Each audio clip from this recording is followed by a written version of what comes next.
What's up, everybody? It's your boy Tino here today, and we're here for this very special episode on this Monday afternoon or Monday morning, wherever you all may be. Here on the channel, as before we watch Monday Night Raw tonight, we got a very special interview. We had Bobby Stevenson on the channel, and now we're having another wrestler on the channel, guys. And I'm so honored to be able to have this guy on the channel. So let's not waste any more time, and let's welcome the most educated wrestler, the man himself, Bobby Fish. Did I do okay there? Uh, no, you, Did I fail? you one the most educated feat in professional Most wrestling. educated feet. I forgot the feet. Yes, sir. Yeah, I'm so sorry. All good. No. How you doing today? How's everything been? You've been a busy man and everything, so just catch up and everything that maybe people don't know what you've been going on. Yeah. Well, I am. I guess most at this point, MLW. I've been working for MLW now for I think like 6 months or so. We just put together a group with a couple, well, actually with 3 friends of mine, BRG, CW Anderson, and Brock Anderson. And we are known as the Rogue Horsemen. Dare I say, we kind of owned Atlanta last weekend. I think we were, I'd not even think we are the biggest news coming out of that pay-per-view, or that PLE, whatever you want. I don't even know what we're calling it. But it was, it's available, was available on YouTube. It's still available, the replay on YouTube. Check it out. MLW is, we're selling out everything we do, and we're riding momentum into each event. So yeah, it's great. Man, it's that's wrestling is so hot right now with all of the companies and everything. And you've been one that's kind of been everywhere. You've been in WWE, you've been in Ring of Honor, MLW, and everything else like that. So first question I have for you and everything, as we've seen you in all of these companies, what is your personal reaction to be able to perform in these and being able to go everywhere and because sometimes people don't be able to do that. And for you, you've been able to just be in every single promotion for the most part. So I'm just grateful. This is certainly a charmed life that we're allowed to live when it comes to being on the inside of pro wrestling, and the places that it's taken me, and the things I've been able to do.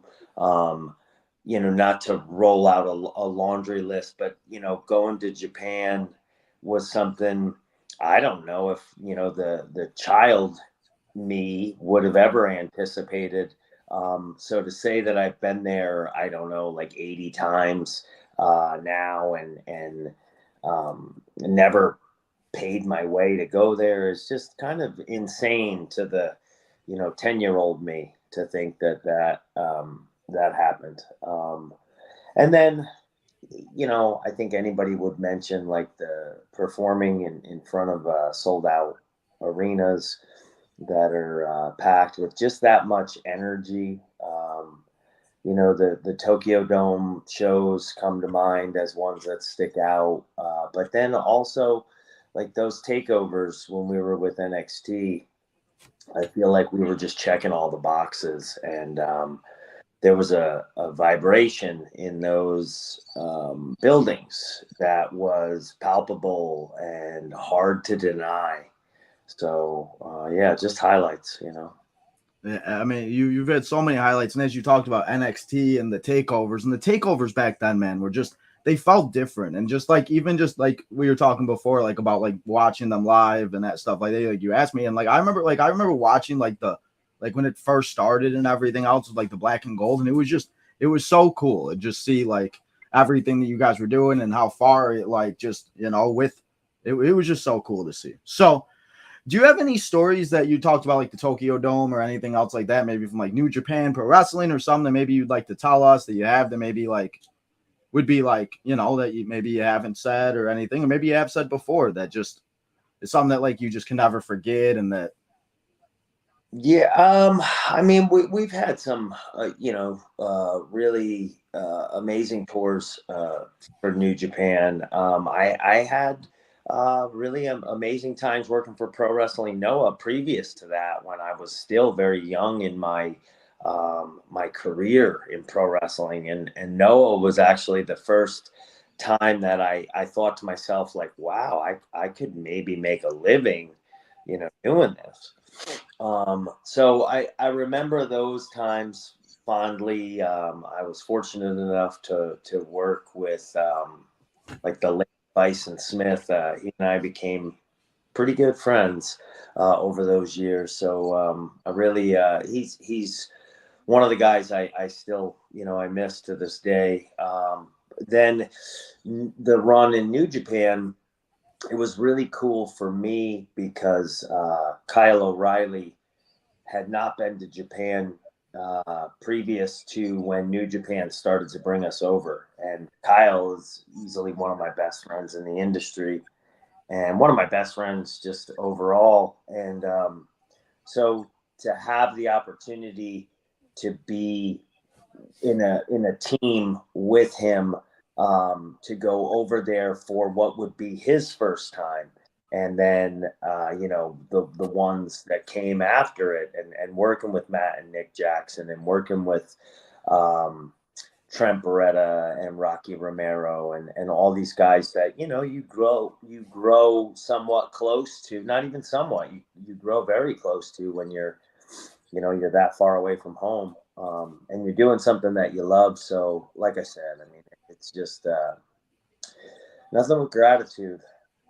No, yeah, and then and you talk about Kyle O'Reilly and you guys being like best friends, and it's just so cool to see like you guys be able to like you guys are together, you guys aren't together, you guys get back together, and it's like you said, best friends, and like I have a best friend, and when I see him, it's like we never, it's like we saw each other yesterday. So, it is really cool to be able to see that, and just first time too. I'm sure that was very cool for him to be able to go out there and experience all of that and everything else like that, because not many people ever not everybody gets the opportunity to go and do that. So it is really cool to see like that you guys are able to do all that. And you mentioned Kyle O'Reilly and everything else like that. And how did you feel and what was it like debuting with the Undisputed Era at the Barclays Center and what you guys did? And I remember that night and like live, I remember watching it live, and it was just one of those, it was like that reaction that was just like, oh my God, like this was amazing. So what was your reaction to it, and was it just everything that you expected? I mean, it was obviously awesome, but nerve wracking at the same time. I think for us, not having everything sorted out exactly, not really knowing what we were heading necessarily into after, and we were leaving Ring of Honor, we were leaving New Japan. So it was like uncharted territory. There was success prior to that with guys like Sami Zayn and Kevin Owens, Fergal Devitt, so and easily NXT at the time was the thing that everybody was talking about. So it couldn't have been a better opportunity. But I do remember waiting for us to go out, and Kyle. I remember we still had we were wearing our gear from Ring of Honor and New Japan. I mean, that we had just, that's what we were, accustomed to working in. And all I had was a white V-neck T-shirt. So I threw that on, and then Kyle had black tights on. So I had a black V-neck T-shirt as well. So he threw that on because we were going out in gear. But it just, those were the circumstances. And I think for us, the anxiety really became like, are people going to even know who the hell we are? Like we've been working for New Japan. So it's in another country. We work for Ring of Honor. Sinclair was a bigger TV broadcast than, but it wasn't on that level, or at least we weren't sure if it was. And then, you know, getting out there, and we did the run in on the tag match, and it got a good response, and it seemed like people knew who we were. So everything came together really, really well, and so it was exciting. And the anxiety was then replaced with just the excitement. But then you fast forward to now, we're at the end of the show, and we're coming out with to do Cole's implementation into this whole thing, and we had done the one earlier, so we our anxiety was probably a little bit calmed, but still weren't sure. And then I think the thing that capped it was going up the ramp, and the response was already, kind of getting there, and or was there. And then when Adam did his pose at the top, it was Kyle and I standing on either side, and the whole arena said back to him, Adam Cole, baby, like it was just confirmation, like, okay, we're here. Yeah. I mean, I still remember that moment, and like you said, like when and it's so crazy how in sync they were with the baby. Sometimes I'm just like, it's crazy and I'm sure like even just having that feeling and that reassurance to know the people, because you mentioned people may not really have known who you guys were, but knowing that people did, and I'm sure it was so cool to be able to see that, because knowing that people are watching, I'm sure that reassurance just felt so good, because like you said, with the anxiety and everything, you guys doing that and ending the show like that was so cool, because it was still a moment that I feel like if we talk about NXT, I think people will still talk about as one of the top at least 5-10 moments, I think, of NXT, the debut of you guys on that night. So Undisputed Era went out and they did phenomenal things. You guys were one of the greatest groups in NXT history and everything else. And we talked about it before we started recording. You guys I feel like you guys brought back War Games, and you guys competed in 4 of them. And I think all of them have a different type of like feeling and a different type of like thing where like because you guys went up like against the Pat McAfee crew, you guys went up against guys like AOP and stuff like that and other ones. So which of the 4 War Games matches that you competed in, which one was your favorite and why? And what was it like putting these things together? Because I'm sure competing in 2 different cages is kind of scary and kind of like nerve-wracking a little bit. Well, I'll say right off the bat, the last one, I had a real freak injury in that I tore my my tricep, but my tricep, it didn't tear like a muscle tear. Something on the cage actually went through my arm. It like severed my tricep tendon from the bone. It like if somebody went in and like snipped it. So yeah, I mean, I guess there's a certain amount of danger that goes along with competing in such a structure.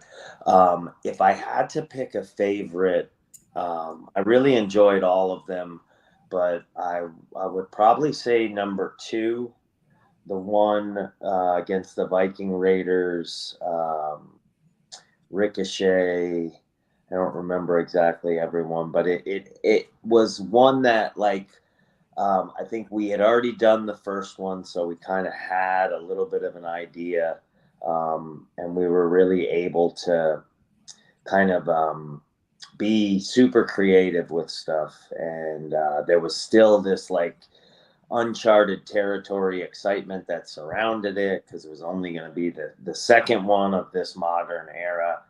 And I grew up such a big fan of the NWA, which would later become WCW, and the Crockett years, as they're known. So being a huge fan of the War Games already, I mean, I had the original War Games with Dusty and the Road Warriors and Flair and the Horsemen, and I wore those VHS tapes out on my parents' VCR. And so to be the introduction to that for this generation, yeah, I mean, it almost doesn't get any cooler.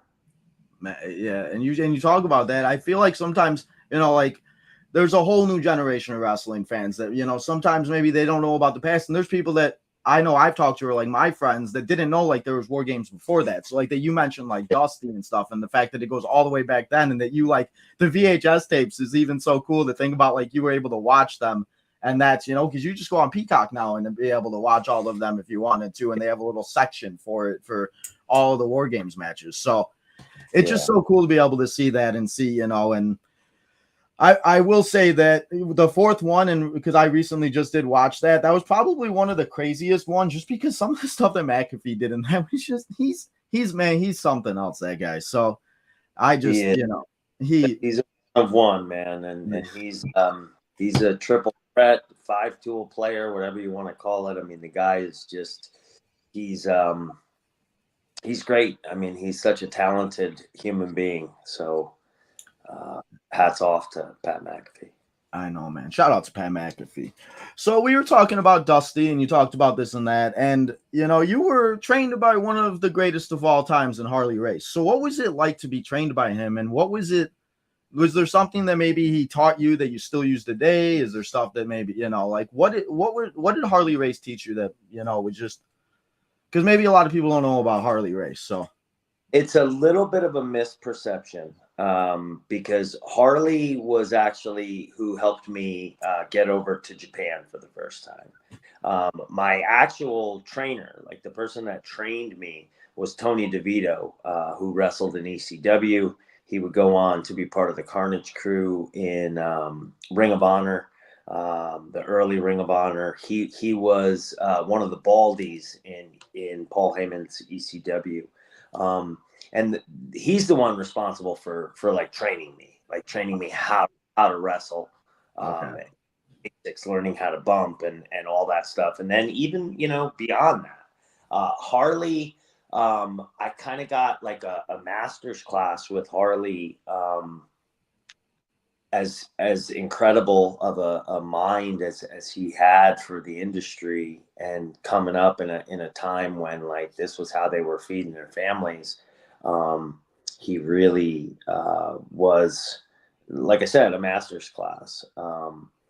And Harley, I wouldn't have gone to Japan without Harley to begin with. And dare I say, like, I kind of learned how to really do this industry working for Pro Wrestling Noah.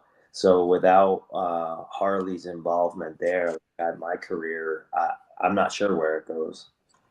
And it's just so crazy. Like, you know, sometimes it just takes that one person to just give you that opportunity, and you know, that's all it takes. And shot to the moon, and here we are today. So, you know, it's really, like I said, it's really cool to hear these stories that are just, you know, sometimes people may not know where you come from, and it's just like, you know, I always love seeing the rise of superstars from the beginning to the end. So yeah, you also worked in a very weird time that was wrestling. I don't like to talk about it too much, but I wanted to ask you, what was it like to work during COVID and just with no fans and the reaction, and like I've heard it in some interviews and everything else like that, but COVID was a weird time and everything. What was it like to have to perform with 0 fans in the audience, and then they brought in those screens, and I know they brought in people a little bit, but it wasn't like what it is when you, like we talked about earlier, with the sold out arenas. No, it was very, very strange. The energy that you get from crowds are they're a part of the show, and there's an interaction there. There's a give and a take that without one or the other, it's just, you know, obviously it's going to be different. And so getting used to that was an adjustment for sure. And I would not want to go back to that if, you know, God forbid. But, you know, hey, anything can happen. I don't think we expected it the first time. So who the hell knows?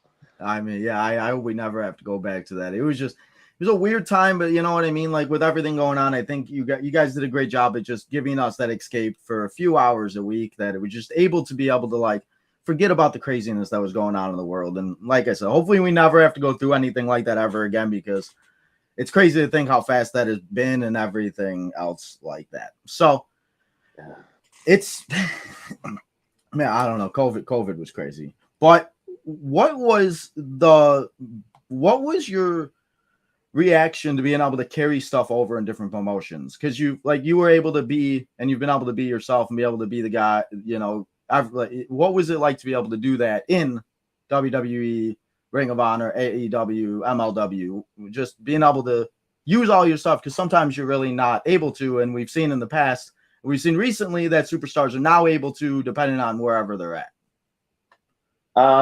Well, I think we were fortunate when we came into WWE, because it's not always the case, but they brought us in with, Roddy was already there and was there under the name of Roderick Strong, but they brought Kyle, myself, and Adam Cole in with our already established names, so that was a positive.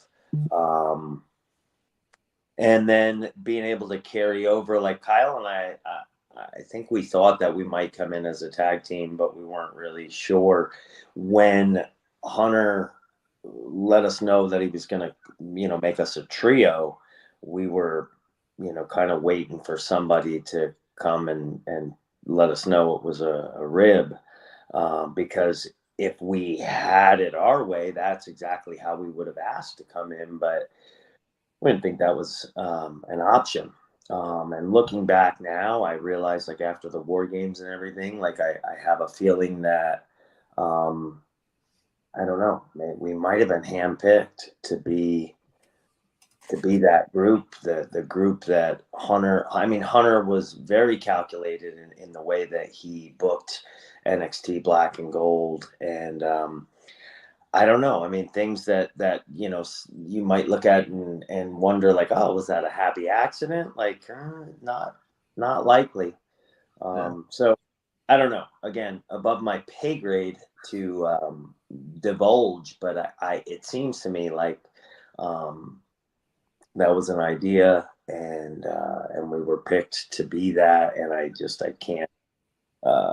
I couldn't be any more grateful than I am to have had that opportunity. And so, Kyle and I would have come in as Red Dragon. We thought maybe, but then this was like a version of that, but we were able to be something slightly different. So, we were more or less the tag team of even the trio. But it allowed us an opportunity to be Red Dragon with different coat of paint, and that was really kind of cool to become something different. In Red Dragon and Ring of Honor, we were, I ran my mouth a lot. I did a lot of talking. I mean, we even had the fish tank segment at the time in Ring of Honor, where I did nothing but talk. And then as the Undisputed Era, that wasn't really my role. So it was kind of cool to be able to be a part of this crew, but be something just slightly different version of what I had been the previous however many years. So it was still a version of me, but, and that's what pro wrestling is. You get to, you step into this role, yes, and you play that role for the entirety of your career, or at least some version of that role. And this was another version of Bobby Fish, I suppose, the Undisputed Era version of it. Yeah, I mean, yeah, and that, and that's just it. It's it is cool that you guys were able to do that and be able to do all those things. And you said, like, Adam Cole was the guy that talked a lot in the Undisputed Era, and I'm sure it was really cool to see just how he did and everything else like that, because you're able to step back a little bit and watch, and he's great at what he does and everything else like that. So we talked about a little bit with we're winding down the interview and everything else like that. So I just have one more question for you. And we've been talking a lot about the Undisputed Era and everything else like that. We talked a little bit about Survivor Series 2019 when it was Raw, SmackDown, and NXT. You guys, Kyle O'Reilly and you were on the pre-show. We saw Adam Cole perform. We saw all the Undisputed Era perform, North American Championship match and everything else like that.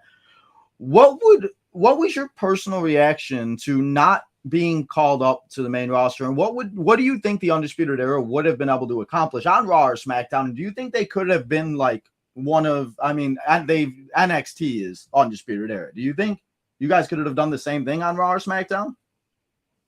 I mean, it's hard to say because so many things have happened since then. And obviously being a part of it, I mean, I'm going to be biased. I think that the sky would have been the limit, for us. I think we found a way as a group for the sum of all the parts to be greater than any one part of it.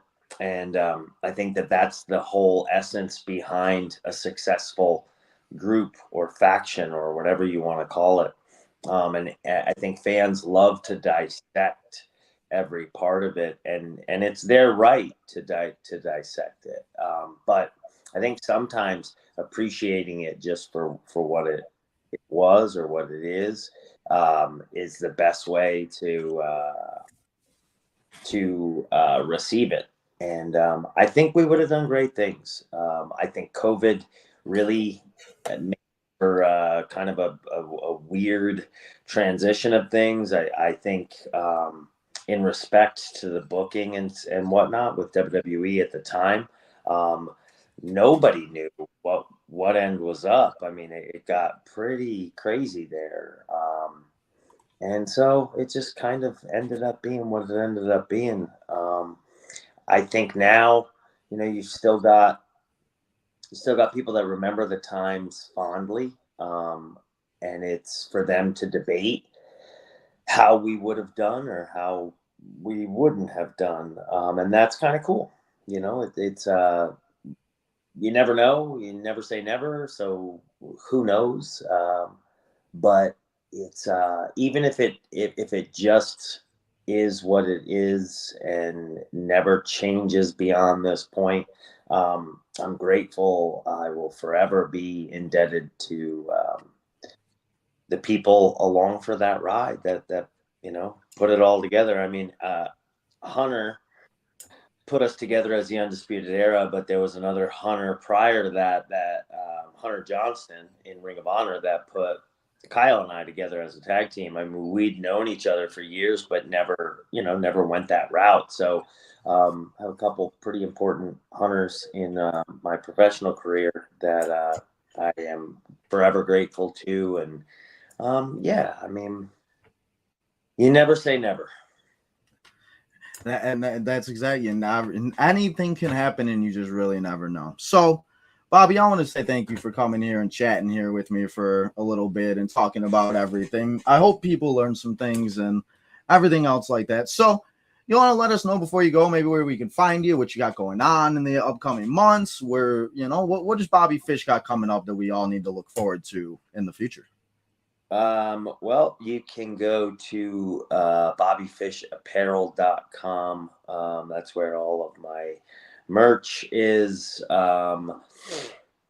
We MLW, we will be in Tampa next month.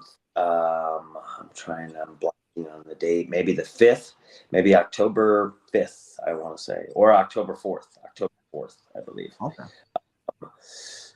Yeah, I mean, that's kind of the things I got going on right now. You never know where I'm going to pop up. I do have other shows booked. At the end of the month, I'll be in New York for NYWC, which, going back to, I'm originally from New York, so I don't get there much. It'll hopefully be a successful jaunt. Out to Deer Park, New York, and we'll see. Yeah, we'll see what happens. Well, thank you, Bobby. Thank you so much, man, for coming and hanging out. Guys, go and make sure you go follow the man himself, Bobby Fish. Make sure you go check out everything else that he is doing. And The Fish on Instagram is probably another easy handle to find me on. That's me there, the Bobby Fish. So. The Bobby Fish, at the Bobby Fish, guys. Go make sure you go follow him on all the social medias. Make sure you go and do that so we know and we can keep up with him. Bobby, again, thank you so much for joining me here on this episode. It was a good time, and maybe we'll be able to chat again. Yes, sir. Thank you. Appreciate it. No problem. Guys, have a great one, and I will see you guys all next time here on Tino's Time.